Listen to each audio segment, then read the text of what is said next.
All right, everyone, keep Vermont weird taking on a new meaning here. Vermont issues 157, Vermont to consider emojis on license plates. Now, I thought this was handled at the federal level, the system for licensing vehicles and stuff, and I'm not sure that smiley face or frowny face are in the federal database for license plates. I think that might be a problem. Ultimately, I want to say this.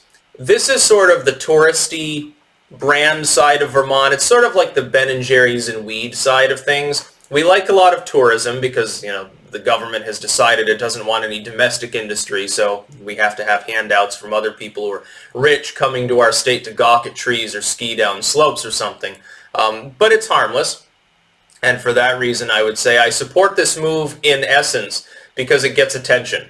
It doesn't cost anything to just talk about putting emojis on license plates. Here's the hustle. Here's the Vermont hustle.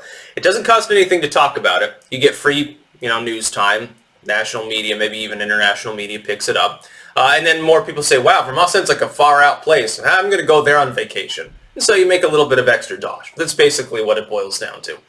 Some people think that it's the family-friendly side of Vermont, but it's really just the economic side of Vermont that kicks in with those things.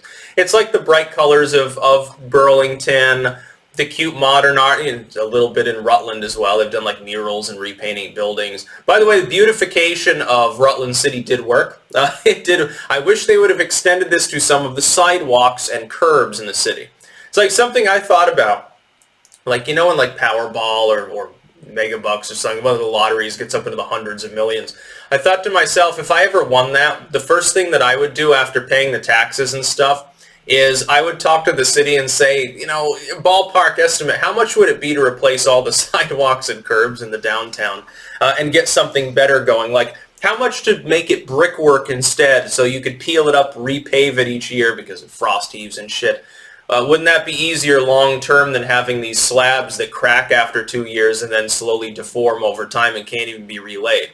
Probably. So I would definitely commission a study on something like that. That way, when I'm old, see, it pays off. Here's the idea. Then when I'm old and I'm hobbling down the street in center Rutland, I won't fall and break my hip and have to wage a legal battle against the city for 2 years. So it pays off. See, the investment of millions of dollars is actually worth it. And then other old people don't break their hips, and it means less people in hospice. It's just good for everyone. Emoji license plates is a funny idea.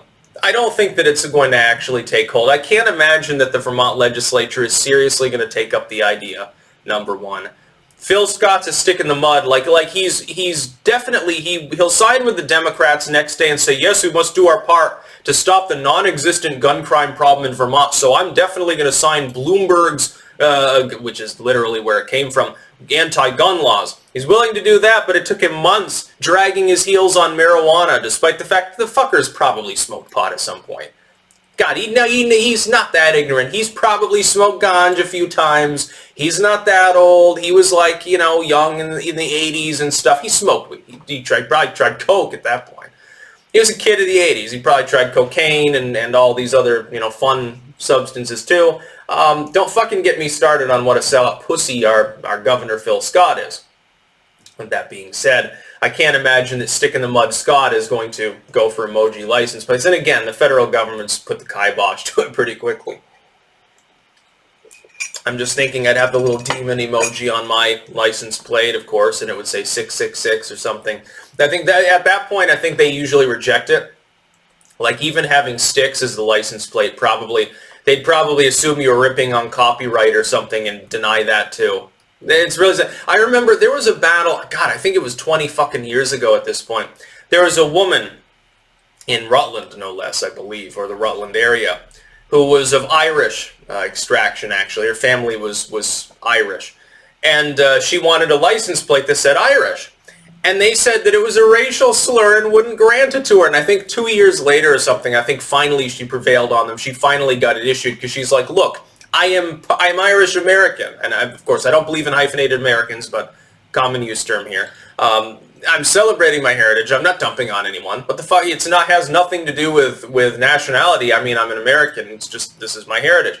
I think they finally granted. In fact, I think I was idling behind her at one point in traffic. I'm going to assume the same person still has that. After you have to fight in court for such a thing, usually you're going to hold on to it, I think. I think that was several years ago as well. So Vermont could be a little bit on the odds bodkin side. I've always thought it'd be funny to have like a hearse, and just a regular hearse. I like the 80s and 90s style. I don't like the modern style hearses. I like the old chic looking ones, very angular, very very coffin shaped, and then have like a big pentagram on the hood and a license plate like stick 666 or something. It's just a vanity vehicle. Go and get the groceries, have a literal coffin in back, slide it out, put the groceries in the coffin very visibly for everyone. The problem is I hate parallel parking, and parking a hearse that way, you need at least 2 spots. I'd rather get a smart car, like those little cuck cars that they have here in Europe. That like you can literally ride them in the bike lane, and they're barely a 1-seater. It's like it's not even as big as a smart car, really. Get one of those for local driving. Call it the cuck. Have the pentagram on that. That's my hot rod. But I've got a bigger engine in it. Yeah, dude. I've got 50 miles range on this baby. It'd be so great. I know this video's gone off the rails, but it's a weird video. And sometimes, I can't complain about this. It's going to attract tourism to the state. Some of the techie crowd, like the Gen Z kids, will be like, they'll be all geeky, and they'll be like, oh, emoji license plates, let's go to Vermont. Maybe they should try to actually take it seriously and try to get it seriously passed. Maybe some of those goofy Californians, state's already far blue and progressive and all that shit, so it doesn't really matter. Maybe some goofy rich Californians will have their 10th homes in the state, and other than destroying the tree lines on some of our hills, it'll be good tax revenue. Good times had by all. That's about all. Peace out.